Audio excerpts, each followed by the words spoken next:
तो आज हम एक ऐसे सवाल पर बात कर रहे हैं जो आजकल शायद हर दूसरे इंसान के दिमाग में घूम रहा है। पैसा कहाँ लगाया जाए, बिटकॉइन में या फिर शेयर बाजार में? हमारे पास निवेश गुरु हिंदी का एक बहुत ही अच्छा एजुकेशनल वीडियो है जो इसी गुत्थी को सुलझाने की कोशिश करता है। और देखिए, इस स्रोत का इरादा बिल्कुल साफ है। ये कोई टिप या सलाह नहीं है, बल्कि ये बस जानकारी और जागरूकता बढ़ाने का एक माध्यम है। और हमारा उद्देश्य भी यहाँ कोई निवेश सलाह देना नहीं है, बस जो जानकारी स्रोत में है उसे निष्पक्ष रूप से सामने रखना है ताकि एक साफ तस्वीर बन सके। बिल्कुल, तो चलिए इस पर गहराई से बात करते हैं और देखते हैं कि ये स्रोत हमें बताता क्या है। शुरुआत बिटकॉइन से करते हैं। हम सब ने सुना है कि ये एक डिजिटल करेंसी है, लेकिन जो बात मुझे हमेशा चौंकाती है वो ये है कि इसे कोई कंट्रोल नहीं करता, कोई सरकार नहीं, कोई बैंक नहीं। ये आइडिया सुनने में ही थोड़ा अजीब लगता है। ये काम कैसे करता है? और यही जो डिसेंट्रलाइजेशन का आइडिया है ना, कि इसका कोई एक मालिक नहीं है, यही चीज इसे बैंक और स्टॉक मार्केट जैसी पुरानी चीजों से बिल्कुल अलग बना देती है। इसका भरोसा किसी संस्था पर नहीं बल्कि टेक्नोलॉजी पर टिका है, जिसे ब्लॉकचेन कहते हैं। ब्लॉकचेन? हाँ, ये शब्द हम बहुत सुनते हैं। क्या इसे किसी आसान तरीके से समझा सकते हैं? जरूर। ब्लॉकचेन को आप एक तरह का डिजिटल बही खाता समझ लीजिए, लेकिन इसकी सिर्फ एक कॉपी नहीं है, इसकी हजारों लाखों कॉपीज दुनिया भर के कंप्यूटरों पर फैली हुई हैं। अब इसमें कोई भी नया लेन देन जोड़ने के लिए इन सभी कंप्यूटरों की सहमति जरूरी होती है। अच्छा। इसी वजह से इसमें कोई एक व्यक्ति या संस्था हेरफेर नहीं कर सकती। ये सिस्टम ही इसका गारंटर है। मतलब भरोसा एक व्यक्ति या बैंक पर नहीं बल्कि पूरे नेटवर्क पर किया जा रहा है। शायद इसीलिए इसमें इतनी ज्यादा अस्थिरता है। जैसा कि स्रोत भी बताता है, एक दिन में कीमत आसमान छू सकती है और अगले दिन जमीन पर। मतलब कम समय में बड़ा मुनाफा, लेकिन उतना ही बड़ा नुकसान भी। सही पकड़ा। जब कोई सेंट्रल रेगुलेटर नहीं होता तो कीमतें सिर्फ मांग और आपूर्ति पर चलती हैं। और क्रिप्टो की दुनिया में ये मांग अक्सर सिर्फ खबरों, अफवाहों और भावनाओं से तय होती है। इसीलिए स्रोत इसे काफी ज्यादा जोखिम वाला मानता है। ये सिर्फ एक चेतावनी नहीं है, ये इसकी बनावट का हिस्सा है। तो एक तरफ है बिटकॉइन की ये नई, अनियंत्रित और पूरी तरह से डिजिटल दुनिया। अब अगर हम इसके बिल्कुल विपरीत छोर पर चलें तो हमें एक ऐसी व्यवस्था मिलती है जो सदियों से चली आ रही है, जो नियमों और कह सकते हैं इंसानी भरोसे पर खड़ी है, यानी शेयर बाजार। बिल्कुल विपरीत। यहाँ आप किसी कंपनी में एक छोटा सा हिस्सा खरीद रहे हैं। आप किसी कोड या एल्गोरिदम में नहीं, बल्कि एक चलते फिरते बिजनेस में हिस्सेदारी ले रहे हैं। उस कंपनी की फैक्ट्री, उसके कर्मचारी, उसके प्रोडक्ट्स, उसकी सेल्स, ये सब मिलकर उस शेयर की वैल्यू तय करते हैं। और स्रोत ये भी कहता है कि कुछ कंपनियां डिविडेंड भी देती हैं। अब मुझे लगता है हमारे ज्यादातर सुनने वाले जानते होंगे कि डिविडेंड क्या है, लेकिन इस तुलना में इसका क्या महत्व है?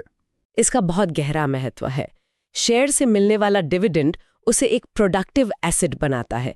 मतलब ये खुद कुछ वैल्यू पैदा कर रहा है, मुनाफा कमा रहा है और उसे आपके साथ बांट रहा है।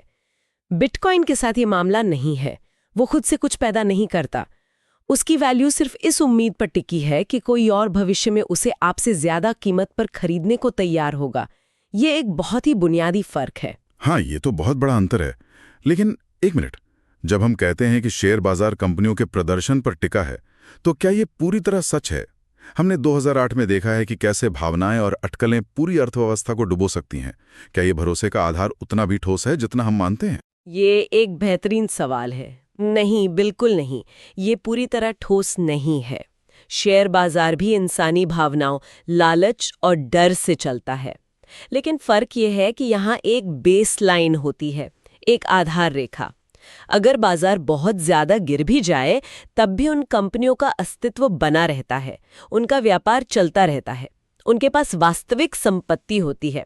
और यहीं पर दूसरा बड़ा अंतर सामने आता है, नियंत्रण का। हाँ, ये नियंत्रण वाली बात। स्रोत कहता है कि शेयर बाजार नियमों और कानूनों के दायरे में काम करता है, जबकि बिटकॉइन पर किसी का कंट्रोल है ही नहीं। इसका एक निवेशक के लिए असल में क्या मतलब हुआ? इसका मतलब है सुरक्षा का एक ढांचा। हमारे देश में सेबी जैसी संस्थाएं हैं। इसे ऐसे समझिए कि अगर कोई लिस्टेड कंपनी आपके साथ धोखाधड़ी करती है, तो एक दरवाजा है जिसे आप खटखटा सकते हैं। एक अथॉरिटी है जो आपकी सुनवाई करेगी और नियम तोड़ने वालों को सजा देगी। अच्छा। बिटकॉइन की विकेंद्रीकृत दुनिया में अगर आपका वॉलेट हैक हो जाता है या कोई एक्सचेंज दिवालिया हो जाता है तो आप शिकायत लेकर कहाँ जाएंगे? ज्यादातर मामलों में कहीं नहीं। तो मतलब एक तरफ पूरी आजादी है, लेकिन कोई सेफ्टी नेट नहीं है। हाँ, कोई सुरक्षा जाल नहीं। और दूसरी तरफ नियम है जो शायद विकास को धीमा करते हों लेकिन एक सुरक्षा का एहसास देते हैं।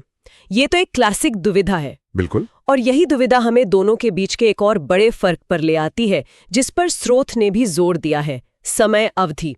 बिटकॉइन की अस्थिरता वो उसे शॉर्ट टर्म ट्रेडर्स के लिए एक रोमांचक मैदान बनाती है। लोग आज खरीदकर कल या अगले हफ्ते बेचने की सोचते हैं, जबकि शेयर बाजार उसको तो आमतौर पर लॉन्ग टर्म निवेश का साधन माना जाता है। हाँ, यहाँ सोच ये होती है कि आप एक अच्छी कंपनी में निवेश कर रहे हैं जो अगले 5, 10 या 20 सालों में देश की अर्थव्यवस्था के साथ साथ आगे बढ़ेगी। ये गेट रिच क्विक स्कीम नहीं है, ये गेट रिच स्लो वाली फिलॉसफी है। हाँ, ये निवेश के दर्शन का ही अंतर है। एक तरफ आप कीमत के उतार चढ़ाव पर दाव लगा रहे हैं और दूसरी तरफ आप एक बिजनेस के विकास में भागीदार बन रहे हैं। तो अगर हम इन सब बातों को एक साथ रखें तो भरोसे का आधार ही सबसे बड़ा सवाल बन जाता है। स्रोत भी यही कहता है, बिटकॉइन का भरोसा टेक्नोलॉजी और नेटवर्क इफेक्ट पर है, जबकि शेयर्स का भरोसा कंपनियों के प्रदर्शन और रेगुलेटरी सिस्टम पर। और यहीं पर सबसे बड़ा वैचारिक फर्क सामने आता है। शेयर बाजार में आप अपना भरोसा इंसानी काबिलियत और मैनेजमेंट पर लगा रहे हैं कि एक सीईओ सही फैसले लेगा, कि कंपनी अच्छे प्रोडक्ट बनाएगी, कि सरकार की नीतियां व्यापार के लिए अच्छी होंगी। जबकि बिटकॉइन में आप अपना भरोसा गणित और कोड पर लगा रहे हैं, इस विश्वास पर कि एक एल्गोरिदम इंसानी लालच या गलतियों से ज्यादा भरोसेमंद है। ये सिर्फ दो अलग अलग संपत्ति नहीं, बल्कि भरोसे के दो अलग अलग दर्शन हैं। वाह, ये सोचने का एक बिल्कुल नया नजरिया है। तो इन सब जानकारी के बाद एक आम इंसान क्या करे? स्रोत जाहिर तौर पर कोई सीधी सलाह तो नहीं देता, लेकिन वो एक स्मार्ट निवेशक की मानसिकता के बारे में कुछ जरूरी बातें बताता है। हाँ, और ये सिद्धांत सिर्फ इन दोनों पर ही नहीं बल्कि हर तरह के निवेश पर लागू होते हैं। सबसे पहले और जरूरी बात, सिर्फ फायदे के बारे में मत सोचो, पहले जोखिम को समझो। ये जानना कि आप कितना पैसा खो सकते हैं, ये जानने से ज्यादा जरूरी है कि आप कितना कमा सकते हैं। जितना नुकसान सह सकें उतना ही निवेश करें। ये लाइन स्रोत में भी है और शायद सबसे महत्वपूर्ण सलाह है। इसका मतलब यही है कि अगर आपका निवेश डूब भी जाए तो आपकी रातों की नींद खराब ना हो। बिल्कुल, ये भावनात्मक निवेश से बचने का तरीका है। जब आप जोखिम को पहले से स्वीकार कर लेते हैं तो बाजार के गिरने पर आप घबराहट में गलत फैसले नहीं लेते। सही बात है। और दूसरी बात जो स्रोत कहता है वो है डाइवर्सिफिकेशन, यानी अपना सारा पैसा एक ही जगह मत लगाओ। ये तो हम सबने सुना है, लेकिन लोग फिर भी ये गलती क्यों करते हैं? क्योंकि उन्हें लगता है कि उन्हें अगली बड़ी चीज मिल गई है। लालच वो तर्क पर हावी हो जाता है। डाइवर्सिफिकेशन को ऐसे समझिए जैसे आप एक क्रिकेट टीम बना रहे हैं। आप सिर्फ 11 बेस्ट बल्लेबाज नहीं चुनते, आपको गेंदबाज भी चाहिए, ऑलराउंडर भी, एक विकेट कीपर भी। निवेश भी ऐसा ही है। हर संपत्ति की आपकी टीम में एक अलग भूमिका होती है। कुछ स्थिरता देते हैं, कुछ तेजी से रन बनाते हैं और कुछ मुश्किल समय में विकेट लेते हैं। ये बहुत अच्छा उदाहरण है। और तीसरी बात, लंबे समय का नजरिया और रिसर्च। सुनी सुनाई बातों पर या किसी दोस्त के कहने पर पैसा लगा देना शायद सबसे आसान तरीका है पैसा डुबाने का। क्योंकि आप उस चीज को खरीद रहे हैं जिसे आप समझते नहीं हैं।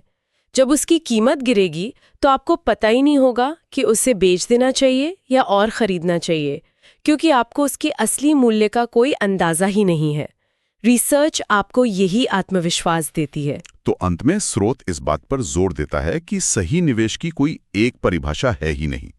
सही निवेश वही है जो किसी व्यक्ति की अपनी समझ, उसकी वित्तीय लक्ष्य और सबसे जरूरी उसकी जोखिम उठाने की क्षमता के अनुसार हो। बिल्कुल, एक 25 साल का युवा जो अभी कमाना शुरू कर रहा है वो शायद ज्यादा जोखिम ले सकता है, लेकिन एक 55 साल का व्यक्ति जो रिटायरमेंट के करीब है वो अपनी जमा पूंजी को सुरक्षित रखना चाहेगा। दोनों के लिए सही निवेश बिल्कुल अलग होगा। इसलिए निवेश के फैसले बहुत व्यक्तिगत होने चाहिए, किसी की नकल करके नहीं। और स्रोत एक बहुत ही आम मानसिकता के खिलाफ चेतावनी भी देता है, जल्दी अमीर बनने की सोच। यह सोच अक्सर लोगों को ज्यादा जोखिम लेने के लिए उकसाती है, जो अंत में बड़े नुकसान का कारण बनती है। संदेश साफ है, सीखिए, समझिए और फिर फैसला लीजिए। ये धैर्य और अनुशासन का खेल है, कोई लॉटरी का टिकट नहीं।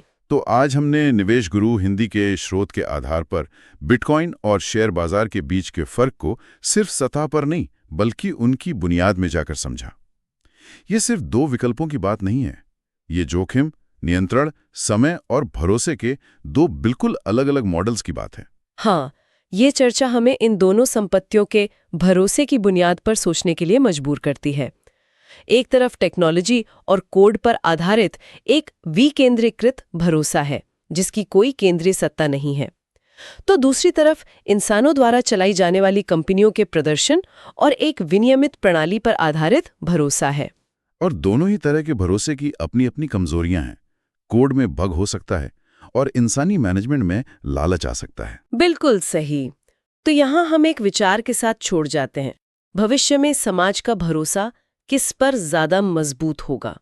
इंसानों द्वारा चलाई जाने वाली कंपनियों के प्रदर्शन पर, जिनकी अपनी सीमाएं और गलतियां हो सकती हैं, या फिर गणित और कोड पर आधारित एक विकेंद्रीकृत टेक्नोलॉजी पर जो मानवीय भावनाओं से परे है लेकिन जिसके अपने तरह के जोखिम हैं? ये सवाल सिर्फ निवेश के भविष्य का नहीं बल्कि खुद मूल्य यानी वैल्यू की परिभाषा का भी है।